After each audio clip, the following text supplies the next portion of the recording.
எனது அன்பிற்குரியவர்களே அனைவருக்கும் வணக்கம்.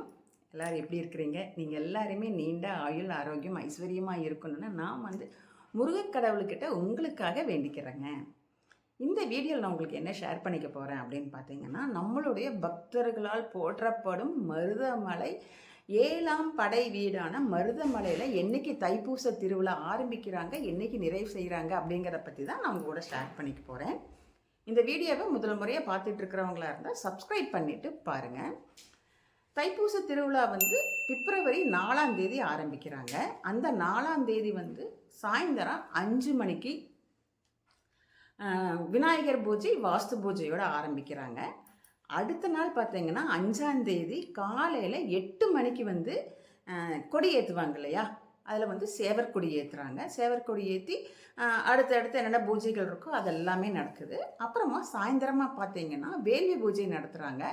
அது 4 மணிக்கு ஆரம்பிக்கிறாங்க. 4 மணிக்கு ஆரம்பித்து அதில் 10ஆம் தேதி வரைக்கும் அந்த வேள்வி பூஜை நடத்துகிறாங்க. குறைஞ்சது ஒரு 4, 5, 6, 7, 8, 9, 10னா ஒரு 7 நாள் வந்துடுது. அந்த 7 நாளுமே வேள்வி பூஜை நடத்துகிறாங்க.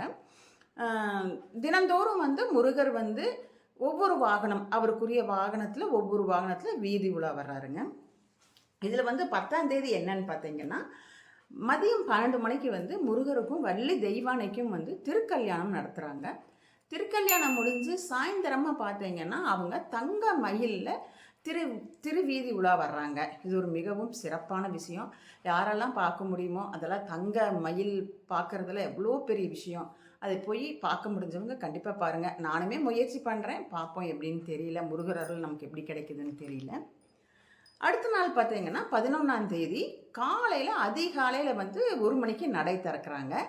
4 மணிக்கு அந்த மூலவர் இருக்கிறார் இல்லையா, அவருக்கு 16 வகையான அந்த வாசனை உள்ள திரவியங்கள் வச்சு அபிஷேகம் பண்ணுறாங்க. 6 மணிக்கு உற்சவருக்கு அபிஷேகம் பண்ணுறாங்க. இதெல்லாம் நடக்குது. 11 மணிக்கு அங்கே தேரோட்டம், தைப்பூச தேரோட்டம் நடக்கும். நாங்கள் போன வருஷம் போயிருந்தோம். ரொம்ப நல்லா இருந்தது. ரொம்ப ரொம்ப ரொம்ப அப்படி சூப்பராக நடந்துகிட்டு இருந்தது. அப்புறம் நாங்கள் லேட் ஆயிடுச்சுன்னு சொல்லி பாதிலே வந்துட்டோம். ஆனால் ரொம்ப நல்லா இருந்தது. இந்த வருஷம் பார்ப்போம் முருகருடைய அருள் நமக்கு எப்படி கிடைக்குதுன்னு தெரியல. தைப்பூசத்தன்னைக்கு போக முடியல அப்படின்னா கூட இந்த 10 நாள் வேள்வி பூஜை நடக்குது இல்லையா, அதில் ஏதாவது ஒரு நாளும் கூட போயிட்டு வரலாம். ஏன்னா அந்த அன்னைக்கு போக முடியாதவங்களுக்காக நான் சொல்கிறேன். அப்படி இல்லைன்னா அந்த தைப்பூசம் முடிஞ்சு தைப்பூசத்துக்கு அப்புறமா 11ஆம் தேதி தைப்பூசம், 12, 13, 14 3 நாள் 14ஆம் தேதி தாங்க அந்த தைப்பூச விழாவே நிறைவடையுது. சாயந்தரம் ஒரு 7, 7:30 மணிக்கு தான் நிறைவு பண்ணுறாங்க. நீங்கள் அதில் அதுலேயும் கூட அந்த அடுத்து முடிஞ்சு 3 நாளையும் கூட நீங்கள் போய் முருகரை போய் வழிபாடு பண்ணிட்டு வரலாம். இப்போ நம்மளுடைய 7ஆம் படை வீடான மருதமலை சுப்பிரமணிய சுவாமி கோயிலில் என்னைக்கு ஆரம்பிக்கிறாங்க, என்னைக்கு நிறைவு செய்கிறாங்க, இடையில என்னென்ன பூஜைகள்லாம் இருக்குது அப்படின்னு சொல்லி நான் உங்களுக்கு சொல்லியிருக்கிறேன்.